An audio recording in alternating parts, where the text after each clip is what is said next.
always believed that everyone has a story and that everyone's story has value. I'm Joanna Peña-Bickley, the host of Designed By, a new Designed By Us documentary series that recognizes the changemakers, imagineers, and inventors in STEAMed science, technology, engineering, arts, math, and design. As I have traveled the globe and collaborated with some of the world's leading scientists, artists, and mathematicians, I know that daring to design the future today all begins with a vision and a narrative of a hopeful future. I invite you to join us on a journey of discovery, finding the voices and magic makers, changing the very shape of our future.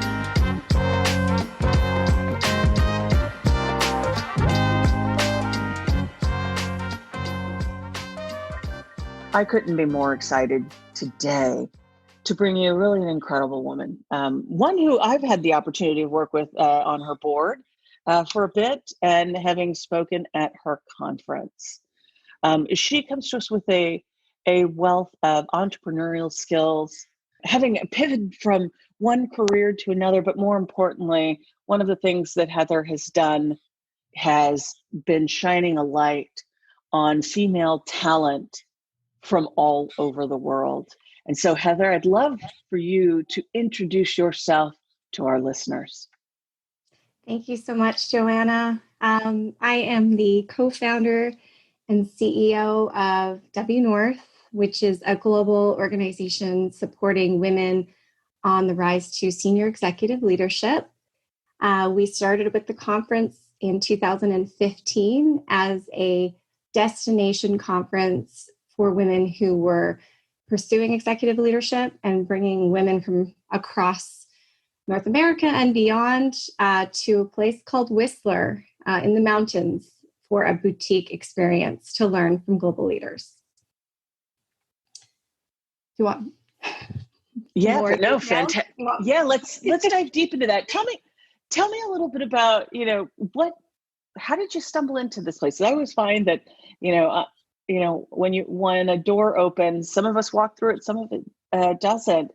You talk about being a co-founder. Talk to me a little bit where WNORTH started. So it's a great question. I started my events business in 2010, just after the Olympics here in Vancouver and Whistler. And I was always an event planner by trade and was also side hustling as a wine sales account executive for a Fortune 500 company. And so I was living this dual life of entrepreneurial and corporate leadership and was attending quite a few events to support women leaders and recognized that there was this gap in terms of women who were mid-career, who had very big aspirations for leadership, but wanted to be connected with like-minded women. So in a conversation over dinner one night with my husband, we were chatting through this, and he was really the push and the motivation to say, well, you're looking for this space, you're looking for this conference. It's not there. So let's do it. And 2014, we started to pull together some ideas around bringing together women leaders and male leaders to speak on a stage that was in an intimate experience. I had gone to a lot of really large conferences with thousands of people, and there wasn't that connection point, and there wasn't that mentorship or sponsorship that would ever come out of those experiences. So in a place like Whistler, we wanted to bring together that connection. And it was my co-founder is my husband, Mike, and he has a business degree.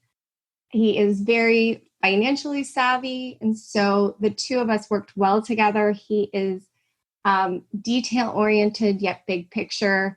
I am I feel I have a lot of leadership skills, and I'm a people person, and I am a go-getter, but the two of us work really well together because he can often ground ideas and bring them to sort of more of a strategic plan, whereas I like to sort of move things along super quick and kind of an entrepreneurial drive. So that's the origins of the co-founder relationship. And over the last few years, we've kept a fairly lean team.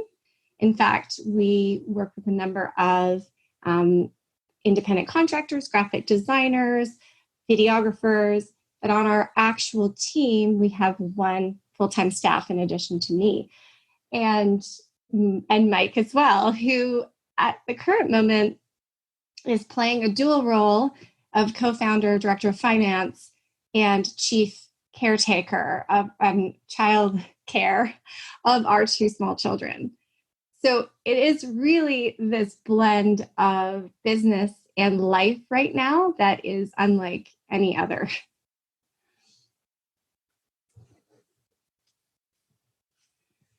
I love that story. I think it's a remarkable one because I think not enough of us talk about, those of us women in executive roles, for how important our partnership with our mate is. For me, mine, came home at a time that was really perfect for him too, which he came home and was a full-time caretaker to our 4 children.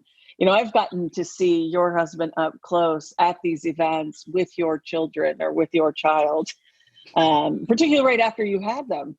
What is that? Tell me a little bit about that decision to, where you guys are equally brilliant, who takes the role of caretaker, and how do you play that world where it becomes even in level and helps him pursue the role he's doing, but rewards him at a time when, frankly, I still don't think that there are enough attention on the dads that go home or leave their careers or split their careers to raise their children.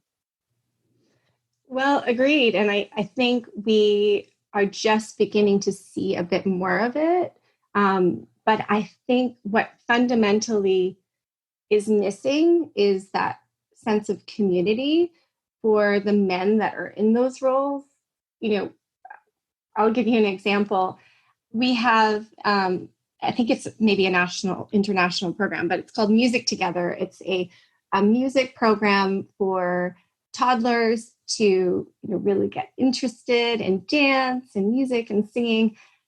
There's one in our town of Whistler, and I encouraged Mike to attend with Carmen, my daughter, and starting to see more men at those types of experiences, but still predominantly women. And so that community aspect of everything to do with caring for the children is still predominantly has a lot of women in it. And so as we start to see more of a shift, I think men will feel more comfortable in those roles, but I do think that they still are seeking other men that are in this similar situation.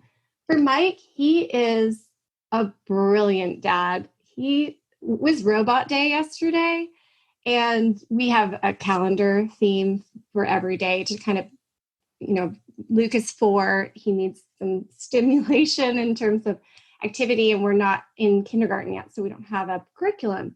So yesterday was Robot Day, and Mike pulled in spare boxes, wine boxes, tissue boxes, and egg cartons, and created a full piece robot costume for Luke.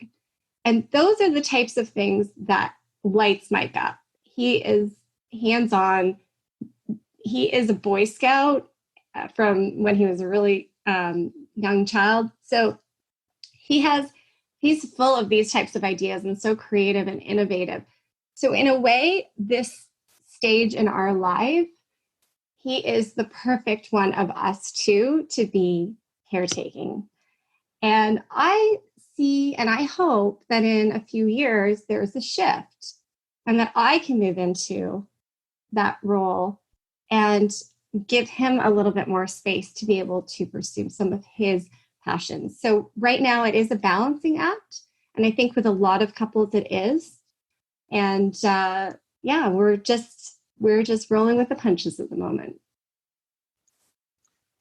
Fantastic. Yeah, it really is. It is a journey.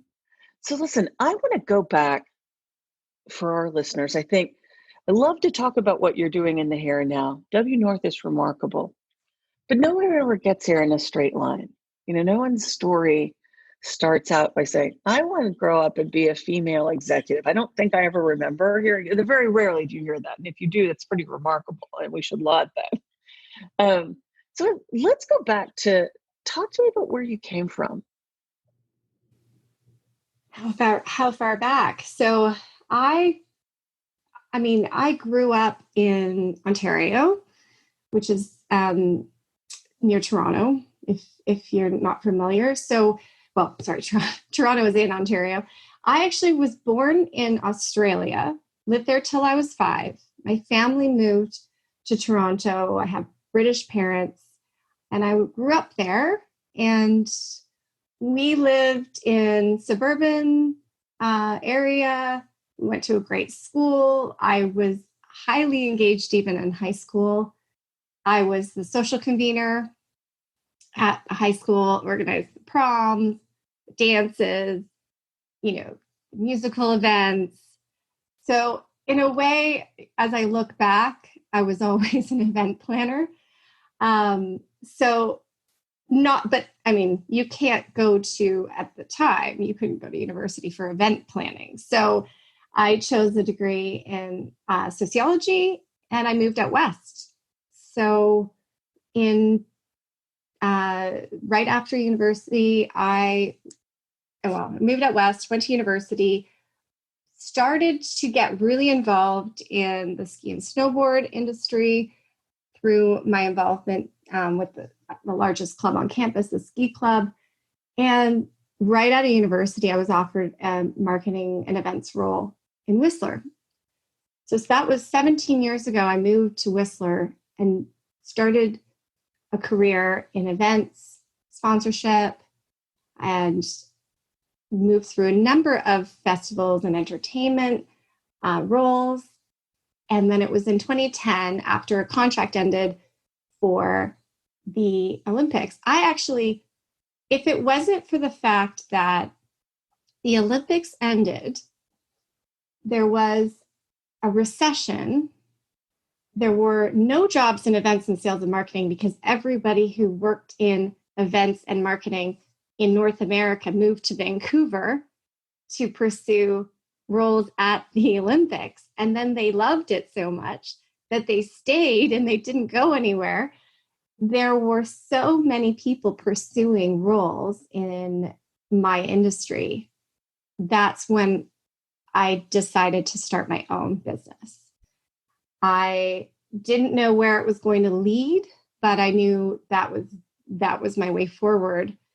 And that journey over the last 10 years, because we just celebrated our 10 years of incorporation. Over the last 10 years, I have changed and pivoted and created different products. I started my business, in fact, in sponsorship sales. That was the origins of my original business model. And I did that very dedicated for a couple of years until I transitioned and realized that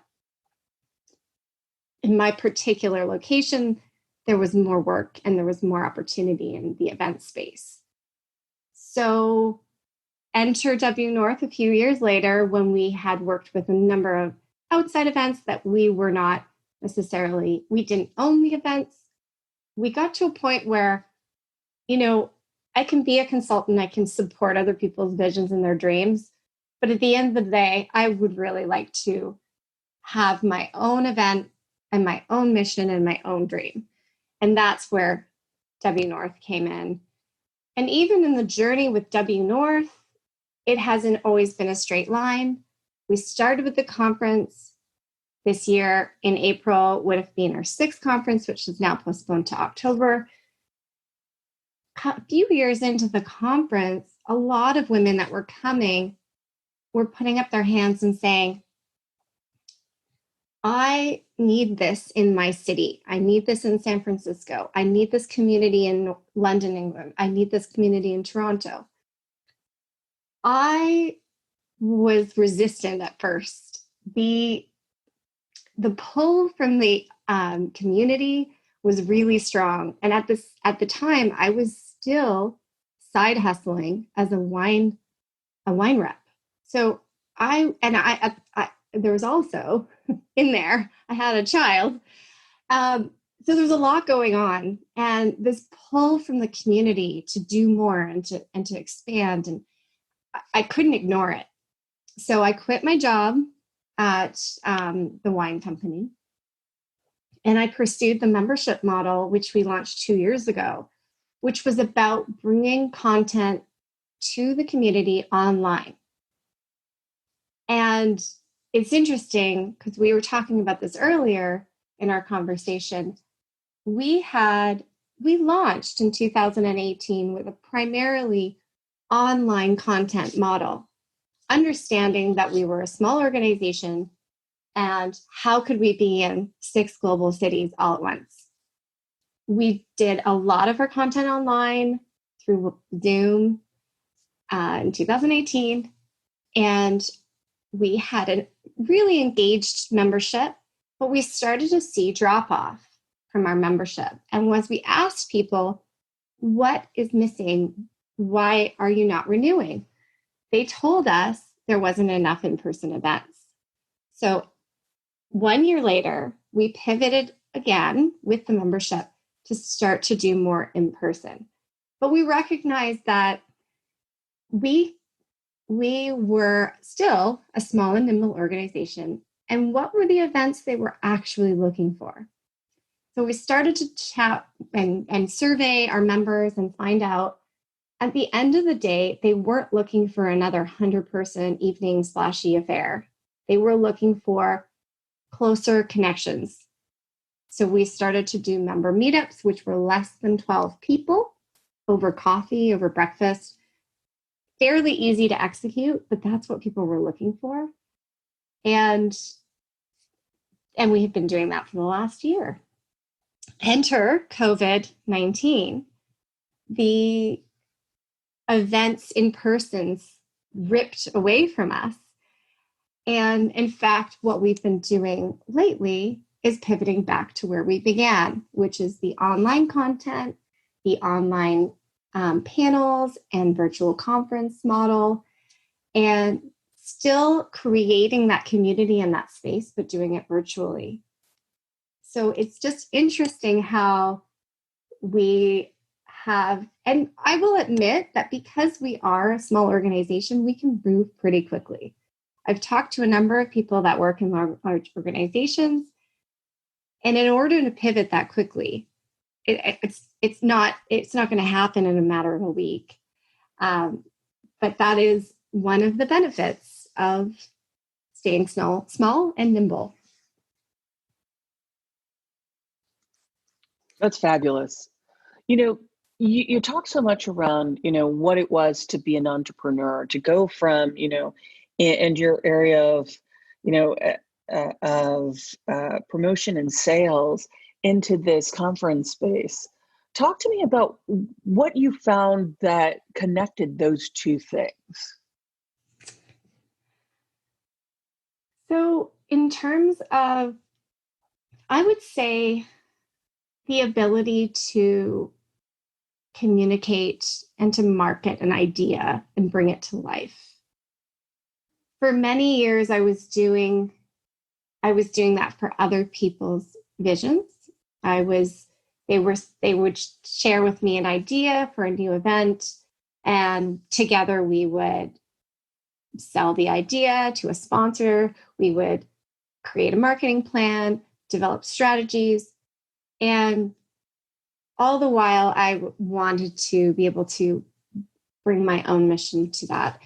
This sort of the side conversation or the side experience that was going on was my own personal experience happening inside of a Fortune 500 company, of which there were very few women in top leadership positions, yet 90% of the sales team was female.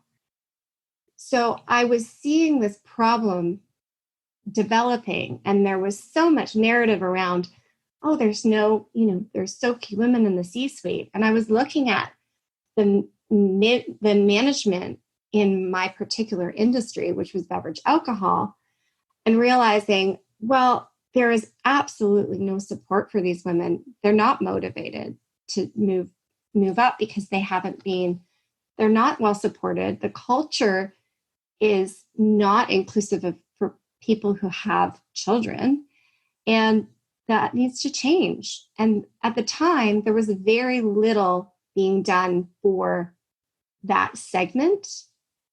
And that's where I found there was that problem that I wanted to solve. And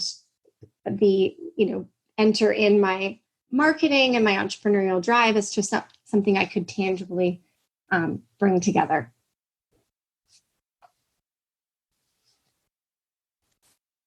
Fantastic. So you saw this problem space, and you could see how women weren't progressing and that there wasn't a support system. Why was this so important to you?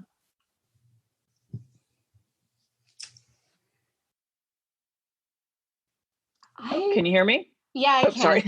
Okay. Sorry. Let me ask the question again. Okay. And we'll start again. Sorry. So you saw this problem space, and it could have been very easily to look at it maybe selfishly and go, you know what, I'm just going to fix it for myself.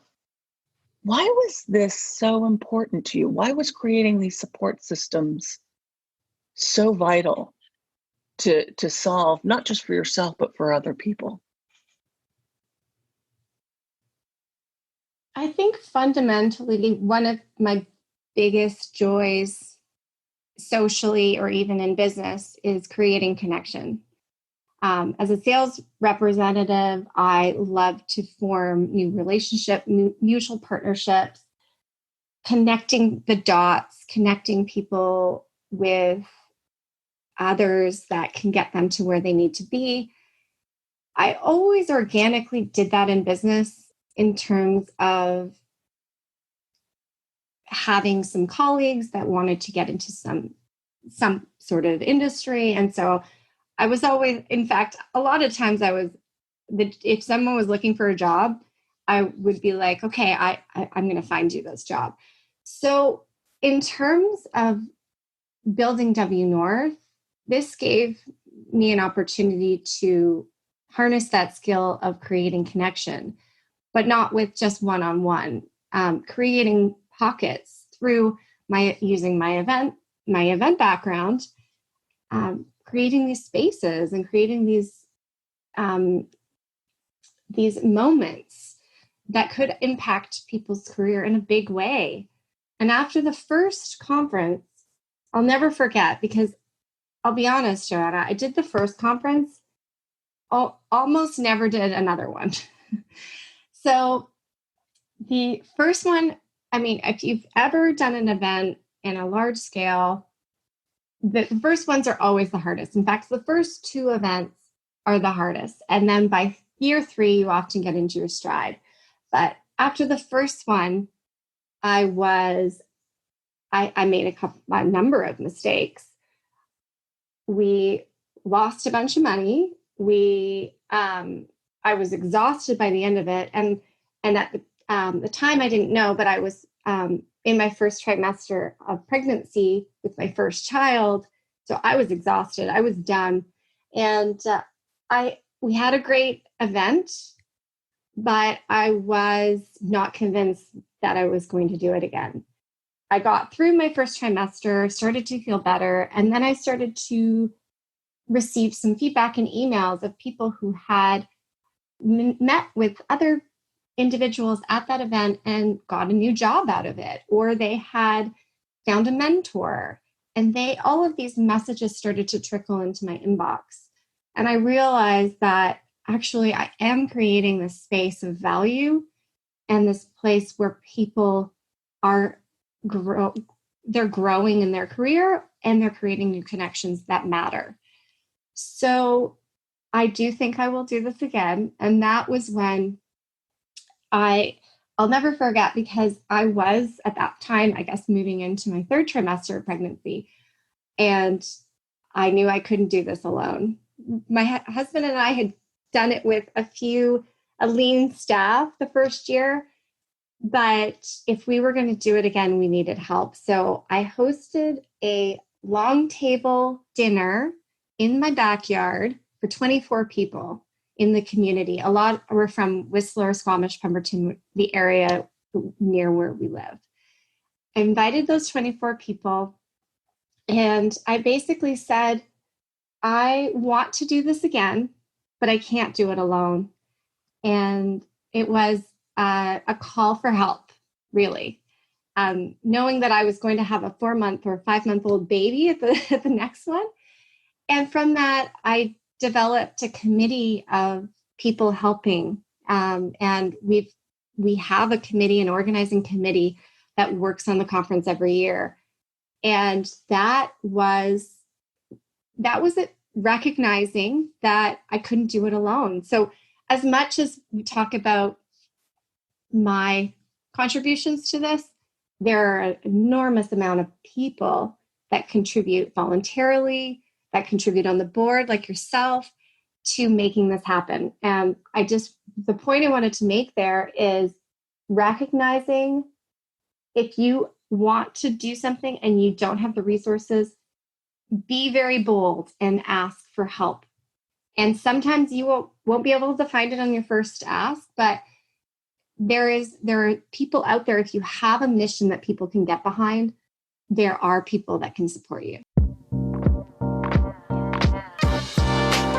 Today's episode is sponsored in part by Design by Us.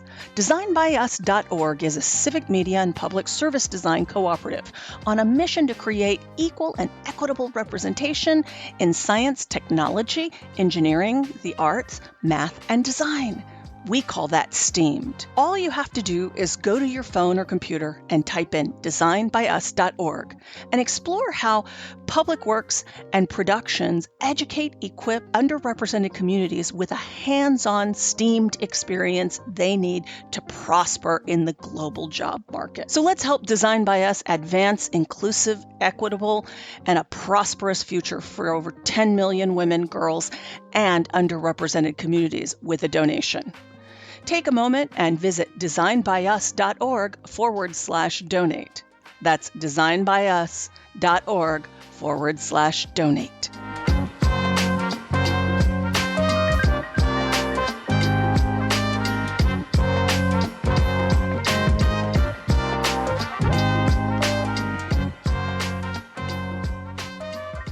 Oh, I love that. I mean, really do.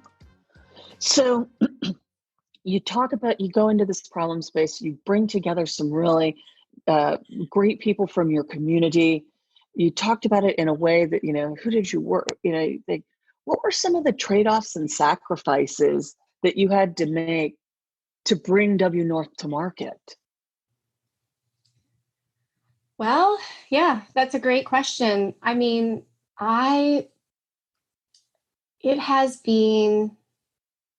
it's been a tough couple of years. I'm not going to lie. We work hard. We work a lot. We have 2 small children. We have a 1-year-old and a 4-year-old.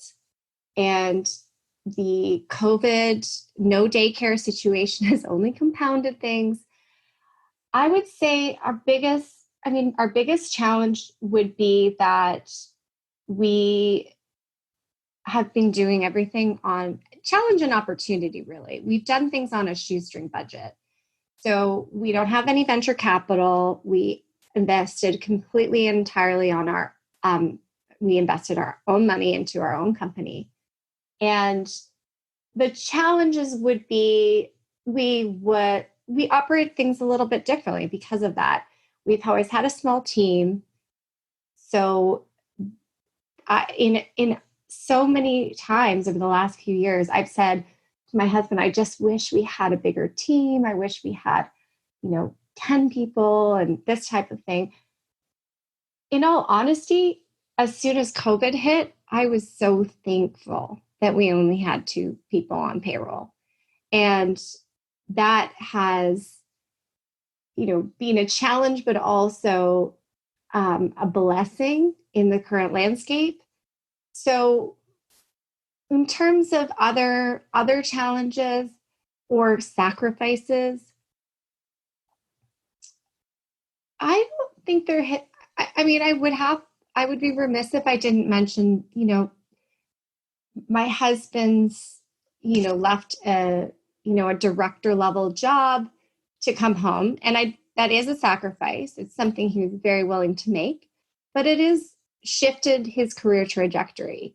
And so he has made sacrifices to support the business in that way. And then we have also, financially, and made sure that we live a little bit more simply in order to invest in our company. So, but all of them I speak of with great positivity because we're very, very happy with where we are and the decisions that we've made.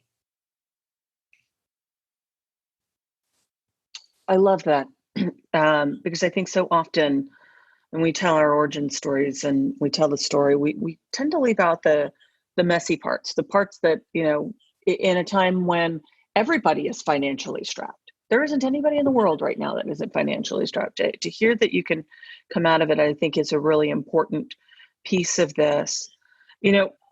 My husband certainly went through that too. And we talk about living simply. It's interesting that you stumbled onto that space. And I'll share an anecdote in that, when I started my agency in Chicago, we started out of my basement. But the first conversation that David and I ever had, which was, what do we really value? Do we need to play this game of keeping up with the Joneses and appearances? Or do we value the time with our family? Do we value the time of being with each other and travel? And those things was we figured out a way to kind of manage through in a way that was to try to get through a startup space, post 9/11, by the way, right after 9/11, when it was really tough. And I say tough from the perspective of we had a roof over our head, our children were fed, they were in good schools. like you looked at all the things that you wanted and desired and why you worked for, and it was just a refocus into that, if you were going to live sans debt or live without the extra burden of frivolous expenses, how might you do that in a way that keeps your marriage intact? Because this is a partnership. And what's clear to me is that you have found with your husband, it is a partnership. And you're not willing to sacrifice or trade off, the vision that you've got, but you are making it work at a time when, I think so many people are suffering too. Definitely. And we know that a lot of the women in our community are suffering. We're trying to make sure that we're here for them. And in fact, I'm working with Jessica on my team to just amp up the number of workshops and content that we are doing. And some of it's, specifically around finding another job and, how do you cope with working from home with kids on your lap? Like it's different content than it was before. A lot of people are struggling, and, we are in our own way as well, because productivity has gone down big time around here. But at the same time, I'm trying to stay positive with the moments of laughter and the moments of joy that we get from having two small children. So there are those wins. So you've talked about some of the barriers and some of the things and the people that have helped you along the way. If there was one thing that people didn't know about you, what do you think that would be?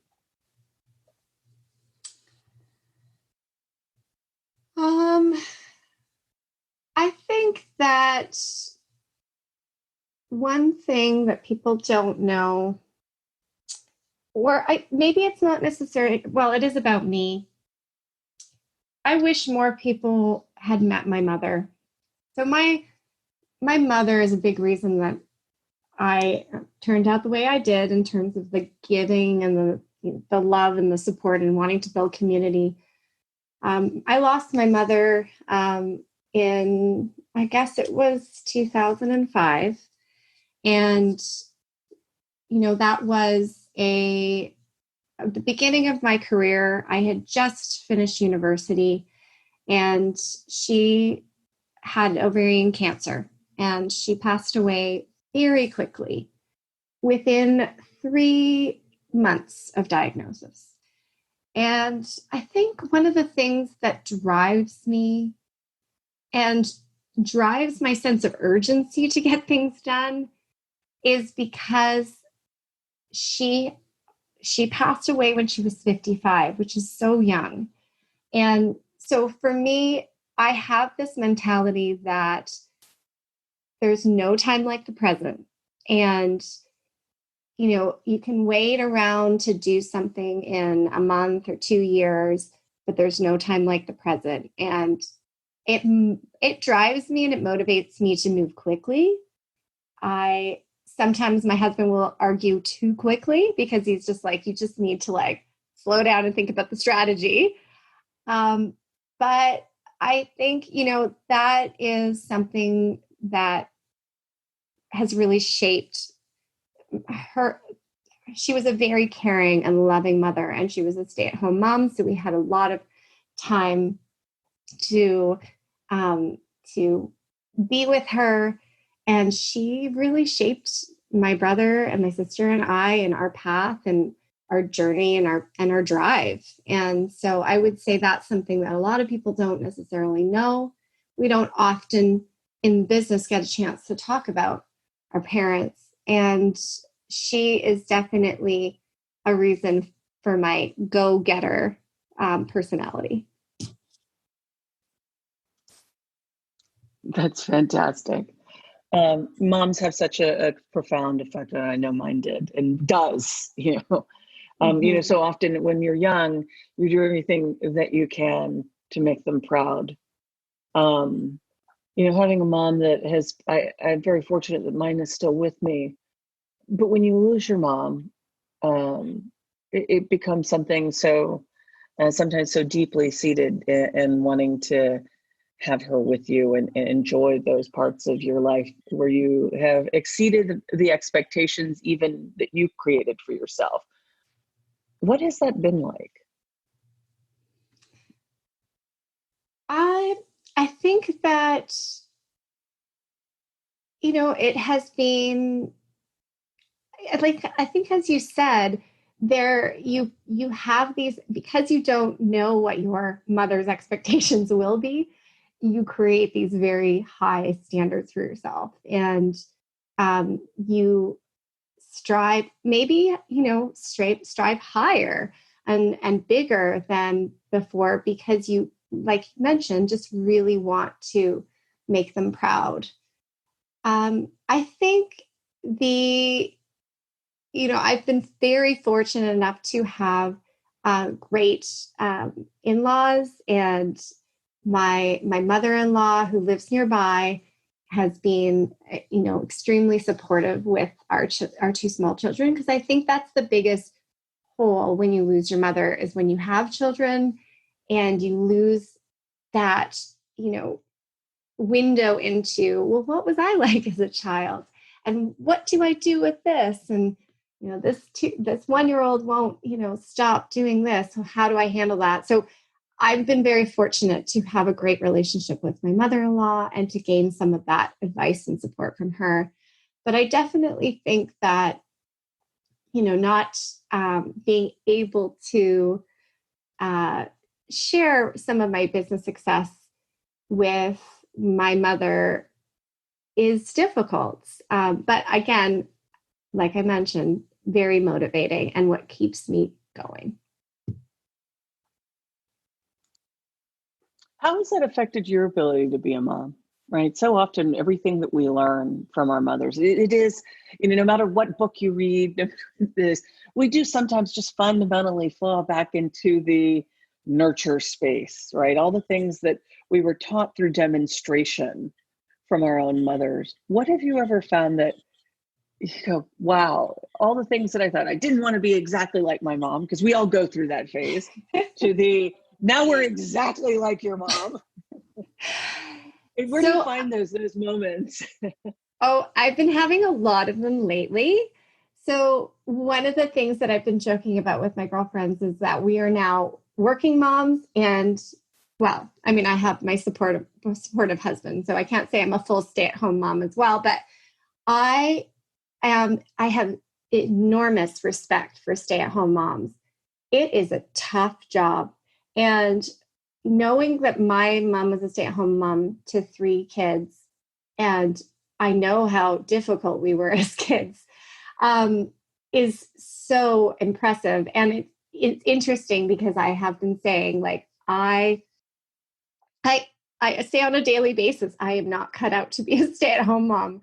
And so it has given me so much respect for all of the moms that are stay-at-home moms and that are doing, daily activities with these kids. And I love it, but I don't know I could do it for a couple of more years. So I feel like it has strengthened my relationship with my mother because I finally have some perspective.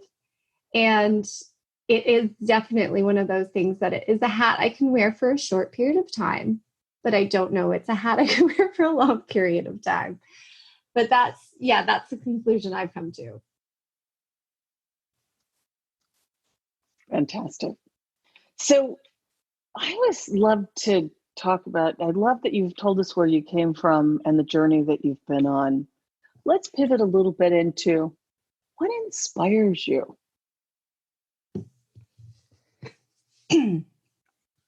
Inspiration.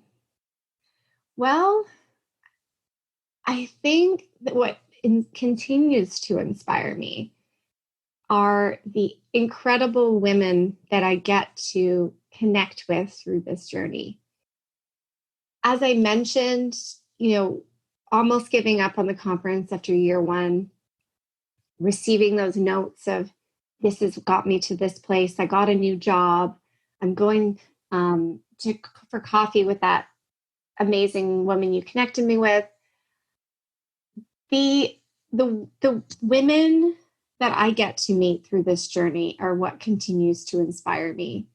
And the affirmation that what we have created is actually working, is actually supporting women in their leadership journey. And so I will continue to do this as long as I continue to, receive that positive experience, of which now with our online membership, we're getting members from all over the world because our content is completely virtual. So that inspiration continues to come from the community of women. And it's literally what gets me up every day. And I hope I can be doing this for a lot longer.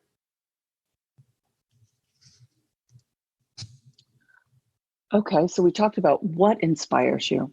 Who are the people that are inspiring to you? The people. So I would say there are a lot of people that inspire me. My kids inspire me. I want to be able to build a business that can help support them, and I can support them through the next many years. My sister. My sister is one of my closest friends, and in a lot of ways, she's an older sister, and so she's my sounding board, and she is the pure example of the person that I wish to serve with this community. My sister is a senior leader in a marketing role in Toronto, and I see she's got two small children as well. They're a bit bigger, actually. They're 10 and 7. And I see the struggles that she has gone through, and I want to build a community that supports her. And so she's almost like my archetype, or my target demographic of the woman that is in a role that wants to, she's in a senior role and she wants to move further, and she needs that support system, and she needs that education, or she needs that development opportunity, or that inspiration. So I would say, if I had to say one person that kind of inspires a lot of this journey, it would be my sister.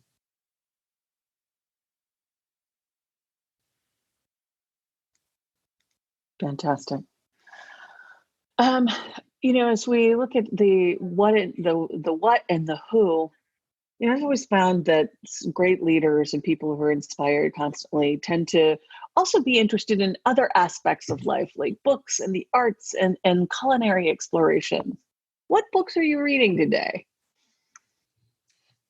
So that's a great question. I have had Esther Wojcicki's How to Raise Successful People on my bedside table for months, and I pick it up and read a couple pages or chapters at a time. I'll be completely honest with you, I don't have a lot of time for reading at the moment. I wish I did. But Esther's book is very relevant to the current moment, in terms of understanding, what we need to do to show up for our children right now. Their world has been turned upside down, and we, in a way, I think they're loving it. But at the same time, they are missing their friends. And so I have turned to her book on a number of occasions recently. And it just reminds us that, in some cases, boredom really, boredom inspires creativity.